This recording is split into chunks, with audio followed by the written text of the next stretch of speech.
माता बहने और भाई बंधु जाना, वहां नीला पर्वत है और वहां पर जो है एक ऐसा किनारा है जैसे त्रिकोणीय, उसे सूर्य कुंड की संज्ञा दी गई, जहां पर जबाली ऋषि रोग दोष से मुक्त हुए। वो आज भी वो स्थान हमारे जबालीपुरम त्रिपुर तीर्थ में ही उत्तर तट पर आदित्येश्वर तीर्थ के नाम से विख्यात है। ये भी है, ये जबाली ऋषि, ये स्कंद पुराण के रेवा खंड में। लेकिन 52 एक पुराण है, 52 पुराण में 52 संहिता में इसका एक अलग कथा आती है जबाली ऋषि कि जबाली के जो पिता थे उनका नाम था ऋतध्वज। वो बड़े पारखी थे, बड़े सिद्ध थे तंत्र मंत्र में, सब में। जबाली के जो पिता का नाम था ऋतध्वज था। ये 52 संहिता 52 पुराण में इसका उल्लेख आता है। एक तो ये आता है कि वो अपने पिता के साथ जबाली 4 वर्ष की आयु में इधर पर आए, एक ये, और जबाली ऋषि की ये साधना स्थली रही है। लमेटा घाट उस बात का प्रमाण है, और आज भी वर्तमान में वो नीलगिरी पर्वत उस बात का प्रमाण है। आज भी सूर्य कुंड उस बात का प्रमाण है, जिसमें स्कंद पुराण रेवा खंड में उसका उल्लेख है।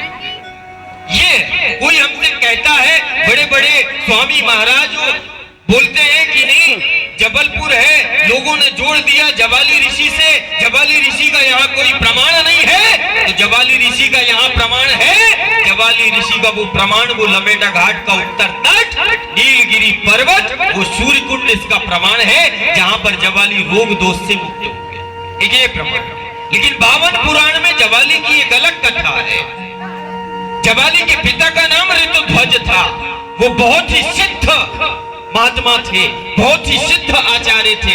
कहते हैं कि ऋतध्वज ने विश्वकर्मा को सांप दिया था एक बार बंदर होने का, और विश्वकर्मा भगवान जो शिल्प देवताओं के शिल्पकार थे, ऋतध्वज के सांप से विश्वकर्मा ने वो बंदर रूप ग्रहण किया।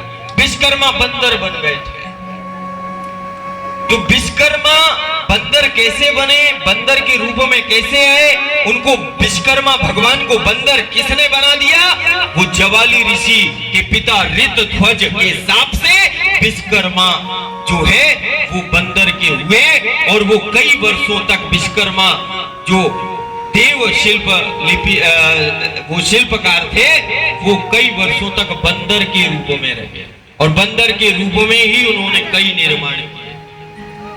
तो कहते हैं कि मन में एक वो राग ईर्षा तो थी कि ऋतध्वज ने मुझे बंदर का बनाया है, देवताओं का कार्य तो करूंगा, मानव का जल कल्याण तो करूंगा, लेकिन कभी न कभी जबाली के पिता ऋतध्वज से मैं बदला जरूर लूंगा। तो कहते हैं कि नर्मदा के तट पर वो तेजस्वी बालक, वो 5 वर्ष का वो बंदर